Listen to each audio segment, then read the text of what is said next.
Welcome back to the channel, myself Nishan. आज बच्चों very important chapter start करने वाला है, वो है अकाउंटिंग इक्वेशन। अब कई सारे स्टूडेंट्स और आपने बहुत सारे कंसेप्ट पढ़े होंगे अकाउंटिंग इक्वेशन के। जनरली बच्चों क्या होता है पता है, डायरेक्ट इस क्वेश्चन स्टार्ट कर देते हैं कि भाई ये कैपिटल ये कैश।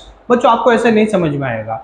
यहाँ पे मैं आपको 20 कंडीशन समझा रहा हूँ। अगर ये 20 कंडीशन आप समझ गए तो अकाउंटिंग इक्वेशन के जितने भी क्वेश्चन प्रैक्टिकली है वो आप अपने आप क्या कर पाएंगे, सॉल्व कर पाएंगे। ये अकाउंटिंग इक्वेशन की 20 कंडीशन इज वेरी इंपॉर्टेंट। ये ड्यूअल इफेक्ट है, लेकिन इसके रिलेटेड आपके बिजनेस में क्या क्या इफेक्ट आ रहा है वो समझना बहुत जरूरी है बच्चों। अब सबसे पहले मैं आपको एक बेसिक चीज बता दूं, आप वर्ल्ड का कोई भी ट्रांजेक्शन करो तो उसमें दो चीज होती है। एक चीज आ रही बिजनेस में तो सामने कुछ देना पड़ेगा, taken and given, taken and given. एक आ रही तो दूसरी क्या करनी पड़ेगी बच्चों, देनी पड़ेगी। तो आपको ओवरऑल क्या समझना है पता है, अपने प्रैक्टिकल माइंड से आप बिजनेस कर रहे हो, आप एज ए बिजनेसमैन बिजनेस में क्या आएगा क्या जाएगा वो आप समझ गए तो आपका काम अकाउंटिंग इक्वेशन में हो जाएगा बच्चों। तो यहाँ पे सबसे पहले देखो एक कंडीशन को समझते हैं तो हम इसी तरीके से क्या करेंगे बच्चों, एग्जाम्पल के साथ समझेंगे। जो पहला है to start business miss Rakul introduce 5 lakh into the business. Business start करने के लिए मिस रकुल कितने लाख रुपए लाइक 5 लाख। मैं ऐसा बता सकता हूं बच्चों की कैश इंक्रीज हुआ, लॉजिकली है बिजनेस में कैश आया तो लॉजिकली कैश इंक्रीज हुआ। और दूसरा कैपिटल इंक्रीज हुआ। क्यों? लॉजिक है, ऑनर ने बिजनेस को कितने लाख रुपए दिए, 5 लाख।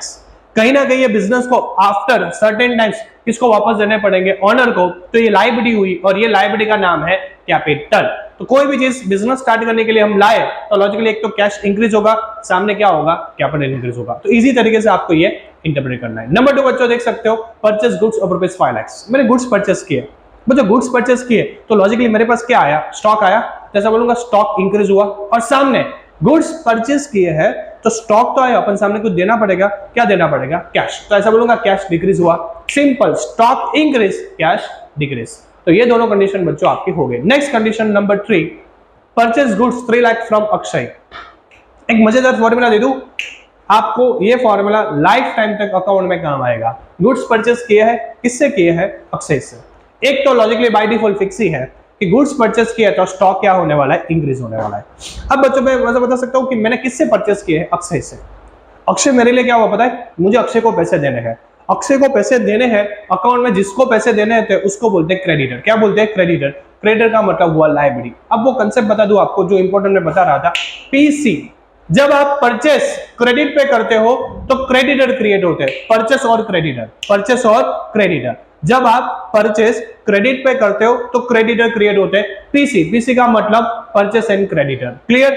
तो आपके दिमाग में एक चीज आनी चाहिए, जब आपने परचेस क्रेडिट पे किया है तो परचेस अकाउंट तो इफेक्ट होगा, स्टॉक तो इंक्रीज होगा, सामने आपके लिए क्या होगा, लायबिलिटी क्रिएट होगा, तो ये होगा हमारा creditor. Number 2 next, goods of 5 lakh sold to miss Daksha. Daksha को हमने कितने लाख का गुड्स सोल्ड किया, 5 लाख का गुड्स सोल्ड किया। लॉजिकली बच्चों गुड्स सोल्ड किया, बिजनेस से क्या जाएगा, स्टॉक जाएगा, तो स्टॉक तो डिक्रीज होने ही वाला है, सीधी बात है। पर बच्चों और क्या चीज होगी, देखो सोल्ड गुड्स क्या, दक्षा को अभी पैसे नहीं मिले क्योंकि ये क्रेडिट ट्रांजेक्शन है, उससे फ्यूचर में मिलने वाला है। तो एसडी, एसडी का मतलब सेल के साथ ऑलवेज क्या आएगा, डेटर आएगा। तो एसडी आप ऐसे याद कर सकते हो। तो सेल के साथ डेटर आएगा तो डेटर, डेटर यानी कि मेरी असेट्स। तो बिजनेस में क्या है, असेट्स इंक्रीज होने वाली है। तो बच्चों पीसी एंड एसडी, पीसी का मतलब परचेस के साथ क्रेडिटर और एसडी का मतलब सेल्स के साथ डेटर्स। नेक्स्ट बच्चों हमारा 5th नंबर का, sold goods of rupees 5,25,000। Goods sold किया तो लॉजिकली बच्चों बिजनेस में से स्टॉक तो जाने वाला है क्योंकि हम गएंगे, कस्टमर लेगा तो स्टॉक कम हुआ। और सामने यहाँ पे नाम मेंशन नहीं है, नेम मेंशन नहीं है, तो लॉजिकली कौन सा ट्रांजेक्शन हुआ बच्चों, कैश ट्रांजेक्शन हुआ। सोल्ड गया, स्टॉक गया, आया क्या, कैश आया, तो कैश इंक्रीज होगा। तो कैश इंक्रीज और स्टॉक डिक्रीज। ये हुआ नंबर 5th बच्चों। नेक्स्ट नंबर 6 करने से पहले एक इंपॉर्टेंट रूल बता दो, आपके लिए काम आसान हो जाएगा। अकाउंटिंग इक्वेशन में कोई भी इनकम हो, कोई भी एक्सपेंस हो, कोई भी गेन हो, कोई भी लॉस हो, उसका अल्टीमेटली इफेक्ट कहां पे आएगा पता है, कैपिटल में आएगा। कैपिटल या तो इंक्रीज होगा या तो डिक्रीज होगा। अब इंक्रीज डिक्रीज भी रट्टा नहीं मारना है। इनकम किया आपने प्रॉफिट कमाया तो लॉजिकली आपका कैपिटल इंक्रीज होगा। तो इनकम और प्रॉफिट है तो कैपिटल में ऐड होगा। एक्सपेंस और लॉस होगा, एक्सपेंस और लॉस होगा तो लॉजिकली कैपिटल में से क्या हो जाएगा, माइनस हो जाएगा। क्या हो जाएगा, माइनस। तो सिंपल, अगर मेरी एक्सपेंस और लॉस है तो कैपिटल में से माइनस करूंगा और इनकम और गेन है तो कैपिटल में से क्या करूंगा, plus. Next number 6, salary wages rent of rupees 1 lakh paid. Paid गया, पेड यानी कि कैश गया तो कैश डिक्रीज, सैलरी है, वेजेस है, रेंट है, ये सब मेरे लिए एक्सपेंस है बच्चों। क्या है, एक्सपेंस। एक्सपेंस है उसका मतलब क्या हुआ पता है, कैपिटल में से माइनस होगा। अभी मैंने 6 से पहले समझाया कि ये चैप्टर में कोई भी एक्सपेंस हो और लॉसेस हो तो कैपिटल में से माइनस होगा। तो एक बच्चों एक्सपेंस यानी कि कैपिटल में से माइनस होगा, और दूसरा मेरा कैश क्या होने वाला है, डिक्रीज होने वाला है। यहाँ पे मैंने एक्सपेंस ब्रैकेट में लिखा है इंक्रीज। इंक्रीज का मतलब आपको as a by default mind में याद रखना है कि कैपिटल में से क्या होगा, minus. Next number 7, commission brokerage received of ₹5,000। 5,000 का कमीशन मिला, ब्रोकरेज मिला क्या आया, कैश आया, कैश इंक्रीज। इनकम हुई, क्या हुई, इनकम।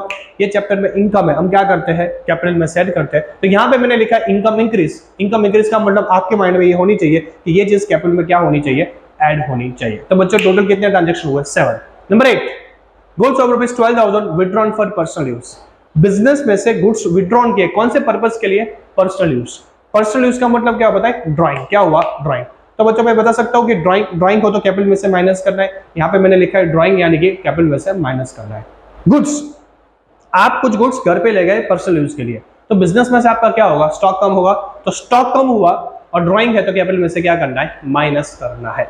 सिंपल तरीके से बच्चों याद रखना है। Number 9, cash of ₹10,000 withdrawn from bank for personal use. मैंने कुछ कैश विड्रॉन की, कौन से पर्पस के लिए की, पर्सनल यूज के लिए। तो लॉजिकली कैश विड्रॉन किया पर्सनल यूज के लिए। यहाँ पे पैसा था बिजनेस में से पैसा उठा के घर पे ले गया यानी कि कैश डिक्रीज हुआ। पर्सनल यूज का मतलब ड्राइंग, तो ड्राइंग का मतलब कैपिटल में से क्या करना है, माइनस करना है। तो कैश कम हुई बिजनेस में से, और ड्राइंग का मतलब कैपिटल में से क्या करना है, minus. Number 10, very very important, goods of ₹10,000 sold off ₹12,000। बच्चों एक ध्यान रखो, मेरे पास एक 10,000 की चीज थी, मैंने 12,000 में दी। फॉर एग्जाम्पल एक मोबाइल था मेरे पास, 10,000 का था, मैंने आपको कितने में दिया, 12,000 में। मेरे बिजनेस में स्टॉक कितने का कम हुआ, 10,000 का। तो यहाँ पे मैंने लिखा है स्टॉक कम डिक्रीज 10,000। स्टॉक कितने का कम हुआ, 10। तो बीच में जो है वो स्टॉक डिक्रीज हुआ 10,000 का। 10,000 की चीज मैंने कितने में दी, मैंने 12,000 में। कैश आया बिजनेस में, कैश इंक्रीज हुआ, कितने से इंक्रीज हुआ, 12,000 में। तो एक कैश इंक्रीज हुआ, स्टॉक 10,000 से कम हुआ, 10,000 की चीज 12 में दी, 2,000 का प्रॉफिट हुआ, यानी कि यहाँ पे कैपिटल में 2,000 मेरे क्या हो जाएंगे, ऐड हो जाएंगे। क्या हो जाएंगे, ऐड। तो बच्चों 3 हुई, 10,000 चीज 12 में दी, 12,000 कैश आया, 10,000 का स्टॉक कम हुआ और 2,000 मेरा प्रॉफिट हुआ। तो मैंने क्या कर दिया। अब नेक्स्ट है बच्चों, नेक्स्ट देख कीजिए, cash deposit into bank 2 lakh. मैंने कैश डिपॉजिट किया बैंक में, मेरे जेब में 2 लाख रुपए पड़े थे, बैंक में गया और बैंक में डिपॉजिट करा। तो ऐसा बता सकता हूँ bank balance increase, bank balance मेरा क्या हुआ, इंक्रीज हुआ। और सामने कैश बैलेंस मेरा क्या हुआ, डिक्रीज हुआ। लॉजिक है, कैश कम हुई और बैंक बैलेंस में मेरे जो पैसे हैं वो क्या हो गए, इंक्रीज हो गए। तो easily bank balance increase, cash balance decrease. Next, cash withdrawn from bank 2 lakh. अब उल्टा, बैंक में गया 2 लाख रुपए विड्रॉन किए, बैंक बैलेंस कम हो जाएगा तो बैंक बैलेंस डिक्रीज होगा, सामने कैश क्या हो जाएगा, इंक्रीज। सिंपल प्रैक्टिकल लाइफ को कनेक्ट करके याद रख लीजिए, अकाउंट इक्वेशन बच्चों आपका हो जाएगा। जो नेक्स्ट है वेरी वेरी इंपॉर्टेंट, कई सारे बच्चों को यहाँ पे दिक्कत आ रही है, ध्यान से सुनो बच्चों। यहाँ पे सैलरी आउटस्टैंडिंग 3,000, आउटस्टैंडिंग सैलरी, यहाँ पे 2 कौन इफेक्ट होंगे, ध्यान से सुनो। एक सैलरी और दूसरा आउटस्टैंडिंग सैलरी। एक कौन सा इफेक्ट होगा, सैलरी और दूसरा आउटस्टैंडिंग सैलरी। सैलरी था जब मैंने कोई पर्सन को स्टाफ को ज्वाइन किया, तब उनको मुझे सैलरी देना था। तो ये मेरे लिए एक्चुअली वो टाइम पे एक्सपेंस था। तो सैलरी एक टाइम पे एक्सपेंस था, लेकिन मैंने उसको दिया नहीं है, मैंने उसको पैसे दिए नहीं है। तो अब वो सैलरी किस पे कन्वर्ट हो गया, आउटस्टैंडिंग सैलरी में। किस पे कन्वर्ट हो गया, आउटस्टैंडिंग सैलरी में। तो बच्चों मैं ऐसा बता सकता हूँ, आउटस्टैंडिंग सैलरी है, पैसे देने बाकी है, अकाउंट में जिसको पैसे देने बाकी है वो हमारी लाइब्रेरी हुई। तो यहाँ पे लाइब्रेरी क्रिएटेड 3,000, तो लाइब्रेरी में आपको लिखना पड़ेगा 3,000 की हमारी लाइब्रेरी हुई। और एक्चुअली सैलरी एक टाइम पे एक्सपेंस था, आपका कैपिटल कम होना चाहिए, आपने किया नहीं है। तो लॉजिकली बच्चों कैपिटल में से कितने माइनस करने पड़ेंगे, 3,000 आपको माइनस करने पड़ेंगे। तो सिंपल से सोचिए, सैलरी आउटस्टैंडिंग, आउटस्टैंडिंग का मतलब देना बाकी, सैलरी आउटस्टैंडिंग यानी कि लाइब्रेरी। सैलरी एक्सपेंस, तो लॉजिकली एक्सपेंस है तो कैपिटल में से माइनस होता है, और आउटस्टैंडिंग सैलरी लाइब्रेरी है तो लाइब्रेरी क्या होगा, क्रिएट होगा। Next, rent paid in advance of ₹5,000। 5,000 का मैंने रेंट एडवांस में पे किया। बच्चों पेड का मतलब कैश गया, रिसीव्ड और पेड से अल्टीमेटली कैश इफेक्ट होती है। पेड गया तो बिजनेस में से बोलूंगा कैश डिक्रीज हुआ। Rent paid in advance, advance में पे किया, आपने एडवांस में पैसे पे कर लिए तो आपके लिए बच्चों अकाउंट में असेट्स होती है। तो यहाँ पे असेट क्रिएटेड, क्या है, असेट क्रिएटेड, क्योंकि आपने एडवांस में पे कर लिया है, सर्विस लिया नहीं है, तो वो चीज आपके लिए क्या हो जाएगी, असेट्स हो जाएगी। तो बच्चों ऐसा बता सकता हूँ, पेड यानी कि कैश डिक्रीज, एडवांस में पे किया है, वो चीज आपने अभी सर्विस लिया नहीं है, तो आपके लिए क्या हो जाएगा, असेट्स हो जाएगा। Next, commission 2000 received in advance. Advance में कमीशन रिसीव हुआ, रिसीव्ड यानी कि उस आपके दिमाग में तुरंत आना चाहिए, क्या आना चाहिए, कैश। तो ऐसा बता सकता हूं, रिसीव किया तो कैश इंक्रीज हुआ, कैश क्या हुआ, इंक्रीज हुआ। और उल्टा यहाँ पे commission received in advance, advance में मिला है, कोई भी चीज एडवांस में मिलती है, आपने मुझे फीस एडवांस में दिया लेकिन मैंने आपको सर्विस नहीं प्रोवाइड किया, तो मेरे लिए लायबिलिटी होगी। तो एक रिसीव्ड वर्ड है, उसकी वजह से बोलूंगा कैश इंक्रीज होगा, और सामने मैंने एडवांस में पैसे ले लिए हैं, तो मेरे लिए बच्चों क्या हो जाएगी, लायबिलिटी। तो लायबिलिटी क्रिएट होगी, क्या होगी, लायबिलिटी क्रिएट होगी। Next, interest 2000 is not received, 2000 का इंटरेस्ट नहीं मिला है। इंटरेस्ट मिलना चाहिए था लेकिन मिला नहीं है। ये इंटरेस्ट आपके लिए हुई इनकम, तो आपके लिए इनकम होनी चाहिए थी लेकिन इनकम मिली नहीं है, बाकी रहे।